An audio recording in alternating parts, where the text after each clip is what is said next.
Hello, അപ്പോൾ എല്ലാവർക്കും ഞങ്ങളുടെ വക ക്രിസ്മസ് ആശംസകൾ. അപ്പോൾ ക്രിസ്മസ് ആയതുകൊണ്ട് ഇന്ന് പുറത്തോട്ട് ഇറങ്ങിയതാണ്. അപ്പോൾ ഇന്നത്തെ ഒരു ദിവസത്തെ ആക്ടിവിറ്റി എന്ന് പറയുമ്പോഴത്തേക്കും പള്ളിയിലൊന്ന് പോകണം, കുർബാന കൂടണം. അപ്പോൾ പള്ളിയിലേക്ക് പോകാനുള്ള വഴി നമ്മൾ നടന്നു പോയിക്കൊണ്ടിരിക്കുകയാണ്. ഒരുപാട് ദൂരമൊന്നുമില്ല, ഇവിടെ നിന്നൊരു 5 മിനിറ്റ് നടക്കാനുള്ള ദൂരമേ ഉള്ളൂ. അപ്പോൾ പാതിരാ കുർബാനയ്ക്കാണ് പോകുന്നത്. മലയാളം മാസമല്ല, ഇംഗ്ലീഷ് മാസമാണ്. അപ്പോൾ ശേഷം കാഴ്ചകൾ നമുക്ക് കാണാം. നമ്മുടെയൊക്കെ ബാക്കിൽ കണ്ടില്ലേ, നല്ല മനോഹരമായിട്ട് എല്ലാ വീടുകളും ഡെക്കറേറ്റ് ചെയ്തിട്ടുണ്ട്, ലൈറ്റ് അറേഞ്ച് ചെയ്തിട്ടുണ്ട്. അപ്പോൾ ഇവിടെയുള്ള ഒട്ടുമിക്ക എല്ലാ വീടുകളിലും ഇതുപോലെ തന്നെ കേട്ടോ. നമ്മുടെ നാട്ടിലും കുറവല്ല എന്നല്ല, പക്ഷെ നമ്മുടെ നാട്ടിനെ അപേക്ഷിച്ച് ഇവിടെ എല്ലാവരും ക്രിസ്മസ് വളരെ നന്നായിട്ട് തന്നെ ആഘോഷിക്കുന്നുണ്ട്. നമ്മൾ പള്ളിയിലേക്ക് നടന്നുകൊണ്ടിരിക്കുകയാണ്. ഇതിൽ കാല് കുത്താനിടയില്ലാത്ത അത്ര തിരക്കാണ്. അകത്ത് ഞാൻ വീഡിയോ ചെയ്യുന്നില്ല, കാരണം അത് ശരിയല്ലല്ലോ. അപ്പോൾ എന്തായാലും അകത്ത് നിൽക്കാനൊരു സ്ഥലം കിട്ടുമെന്ന് നോക്കണം ആദ്യമേ. അപ്പോൾ പള്ളിയിൽ നിന്ന് കഴിഞ്ഞിറങ്ങി, നല്ല തിരക്കുണ്ട്, പുറകിലൊക്കെ ആൾക്കാർ വരുന്നുണ്ട്, അങ്ങോട്ട് പോകാനേ പറ്റുന്നുണ്ടായിരുന്നില്ല. കുർബാന സ്വീകരിച്ചു. എന്തായാലും ഒരുപാട് കാലം കഴിഞ്ഞതിന് ശേഷമാണ് ഈ ക്രിസ്മസിനൊക്കെ പള്ളിയിൽ പോയി കുർബാനയൊക്കെ സ്വീകരിക്കുന്നത്. അപ്പോൾ ഇന്നത്തെ ദിവസം നമുക്ക് നൽകുന്ന ഒരു വലിയ ഒരു സന്ദേശമുണ്ട്. കഴിഞ്ഞ 2024 വർഷങ്ങളായി നമ്മൾ ആഘോഷിക്കുന്ന ഈ ക്രിസ്മസിന് പിന്നിലെ ഒരു വലിയ സന്ദേശം എന്താണെന്ന് പറഞ്ഞു കഴിഞ്ഞാൽ, ലോകത്തിൽ ഭൂജാതനായ യേശു ക്രിസ്തു കന്യകയായ മാതാവിൽ നിന്ന് ഉത്ഭവിച്ച് ലോകത്തിൽ ഭൂജാതനായ യേശു ക്രിസ്തു ലോകത്തിൻ്റെ ഏറ്റവും വലിയ സമാധാന പ്രിയനായിരുന്നു. സമാധാനത്തിന് വേണ്ടി അതുപോലെ തന്നെ പരസ്പരം സ്നേഹിക്കുവാനും ബഹുമാനിക്കുവാനും ഐക്യത്തോടു കൂടി ജീവിക്കുവാനുമാണ് ഈശോ നമ്മളെല്ലാവരും പഠിപ്പിച്ചിട്ടുള്ളത്.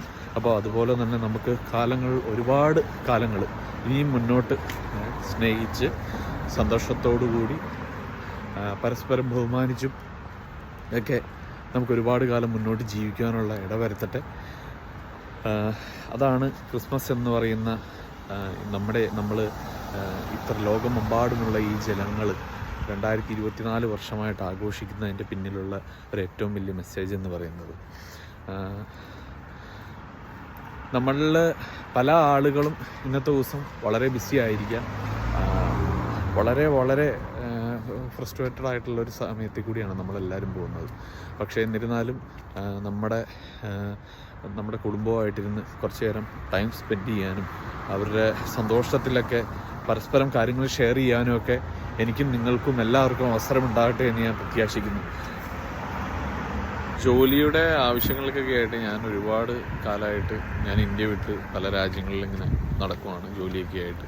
അപ്പോൾ എപ്പോഴും ഒന്നും എനിക്ക് ക്രിസ്മസ് ഒരു കാരണം ഒരിക്കൽ പോലും അങ്ങനെ കുടുംബമായിട്ട് അങ്ങനെ അത്രയും ടൈമിൽ എനിക്ക് സ്പെൻഡ് ചെയ്യാനായിട്ട് അവസരങ്ങൾ കിട്ടാറില്ല.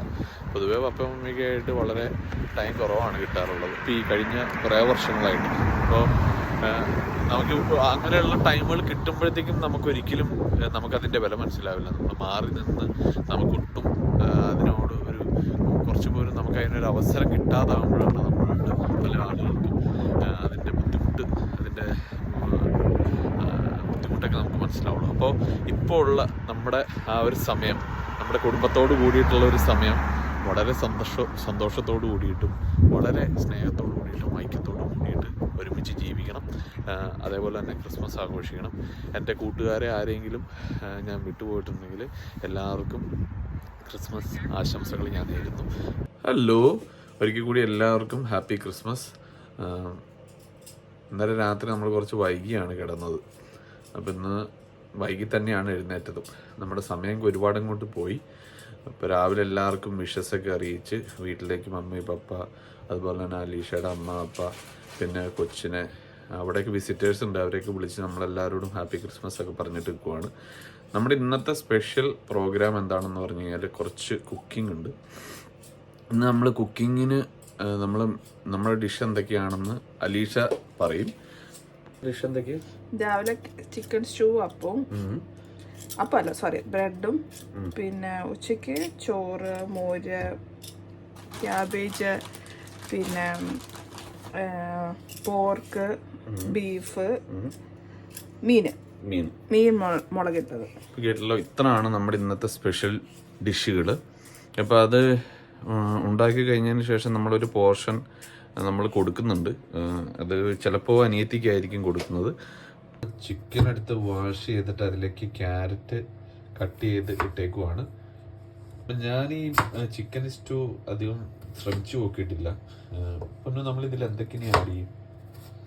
ചിക്കനിലോട്ട് ചിക്കനും ഞാൻ എളുപ്പത്തിന് ചിക്കനും ക്യാരറ്റും ഉരുളക്കിഴങ്ങും കൂടെ ഒരുമിച്ചിട്ട് ഞാനൊന്ന് കുറച്ച് നമ്മുടെ രണ്ടാം പാലില്, അതായത് രണ്ടാം പാലില് ഇട്ട് ഒന്ന് ഇച്ചിരി ഉപ്പ് ഇട്ടിട്ട് ഒന്ന് വിസിലടിച്ചെടുക്കും. അതിനുശേഷം അതിലോട്ട് കുരുമുളക് പൊടിയും കുറച്ച് ഗരം മസാലയും പിന്നെ ഇഞ്ചിയും കൂടെ ഇടണേ, കുറച്ച് ഗരം മസാലയും പിന്നെ ഒന്നാം പാലും ഒഴിച്ചിട്ട് സെറ്റാക്കും. അതാണ് ഇതിന്റെ പ്ലാൻ. അപ്പൊ എന്തായാലും നമുക്ക് കുക്ക് ചെയ്തതിന് ശേഷം ബാക്കി നോക്കാം.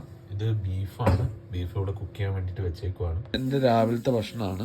കുറച്ച് ആൽമണ്ട്സും പിന്നെ അതുപോലെ തന്നെ കുറച്ച് ക്യാഷും കഴിക്കാറുണ്ട് ഇടയ്ക്കിടയ്ക്ക്. നമ്മളിത് സ്റ്റൂവിൽ ചേർക്കാൻ വേണ്ടിയിട്ട് തേങ്ങാപ്പാൽ എടുത്താണ്. പക്ഷെ അത് നല്ല കട്ടയായിട്ട് നമ്മൾ അത്ര കോൺഫിഡൻസ് ഇല്ലാത്തതുകൊണ്ട് അത് മാറ്റി നമ്മൾ പൊടി മാത്രമായിട്ട് എടുക്കാൻ പോവാണ്. അതിട്ട് മിക്സ് ചെയ്തിട്ട് തേങ്ങാപ്പാൽ പോലെ ആക്കും. ഇതാണ് ഇവിടുത്തെ ഒരു ചെറിയ പ്രശ്നം. ചില സമയത്ത് നമ്മൾ ഉദ്ദേശിക്കുന്ന ടൈപ്പുള്ള സാധനങ്ങളൊന്നും കിട്ടില്ല. അപ്പോൾ സ്റ്റൂ റെഡി ആയിക്കൊണ്ടിരിക്കുകയാണ്. ഫൈനൽ പ്രോസസ്സിലേക്ക് നമ്മളെത്തി. അതിനുശേഷം ടേസ്റ്റ് ചെയ്ത് നോക്കണം. ഇന്നത്തെ സ്പെഷ്യല് നമ്മുടെ ചിക്കൻ സ്റ്റൂവും അതുപോലെ തന്നെ ബ്രെഡ് ആവിയേറ്റ് ചെയ്യുന്ന റെഡിയായി. അപ്പോൾ ഇത് കഴിച്ചിട്ട് ബാക്കി പറയാം. നല്ല ടേസ്റ്റാണ് എന്തായാലും. നല്ല മണമെല്ലാം അടിക്കുന്നുണ്ട്. അപ്പോൾ ഇത് കണ്ട് കുറച്ച് പരിപാടി ഉണ്ട് നമുക്ക്. നല്ല ചൂടുള്ള 2 ചായയും കൂടി കുടിച്ച് നമ്മുടെ ഇന്നത്തെ ദിവസം തുടങ്ങുവാണ്. അത് കുഴപ്പമില്ല. അപ്പോൾ നമ്മളിത് കട്ട്ലൈറ്റിന് വരുത്തിക്കൊണ്ടിരിക്കുകയാണ്. അപ്പോൾ ഇത് ഏകദേശം നമ്മൾക്ക് ഞാൻ കൈ കൊണ്ടാണ് പരത്തി കട്ട്ലൈറ്റ് ഉണ്ടാക്കുന്നത്. സ്വാഭാവികമായിട്ട് ഇത് ഈ ഷേപ്പിൽ നമുക്ക് എടുക്കാം. സ്പൂണിന് അളവെടുത്തിട്ടാണ് കട്ട്ലൈറ്റ് ഉണ്ടായിക്കൊണ്ടിരിക്കുന്നത്. ബാക്കിയുള്ള നമ്മളൊക്കെ ഏറെപ്പുറത്ത് തീർന്നു. അപ്പോൾ ബാക്കി നമുക്ക് ഉണ്ടാക്കി കഴിഞ്ഞതിന് ശേഷം കാണാം.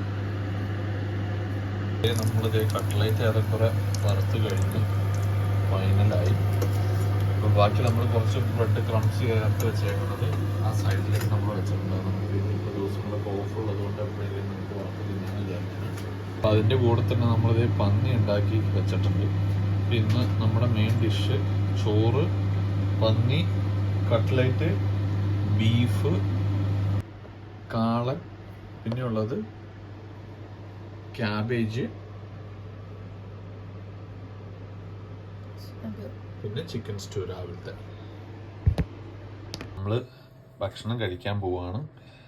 ഇതെല്ലാം പ്ലേറ്റിലേക്ക് വിളമ്പി ഇനി കഴിക്കണം. അപ്പോൾ എല്ലാവരും ഭക്ഷണം കഴിച്ചു എന്നൊക്കെ പ്രതീക്ഷിക്കുന്നു. ഇതാണ് ക്രിസ്മസിൻ്റെ സ്പെഷ്യൽ വിഭവങ്ങൾ. സ്പെഷ്യൽ എന്നൊന്നും പറയാനില്ല. ഒരിക്കൽ കൂടി എല്ലാവർക്കും ഹാപ്പി ക്രിസ്മസ്. മറ്റൊരു എപ്പിസോഡുമായിട്ട് ഞാൻ വീണ്ടും വരുന്നതായിരിക്കും. അപ്പോൾ സ്റ്റേ ട്യൂൺഡ്.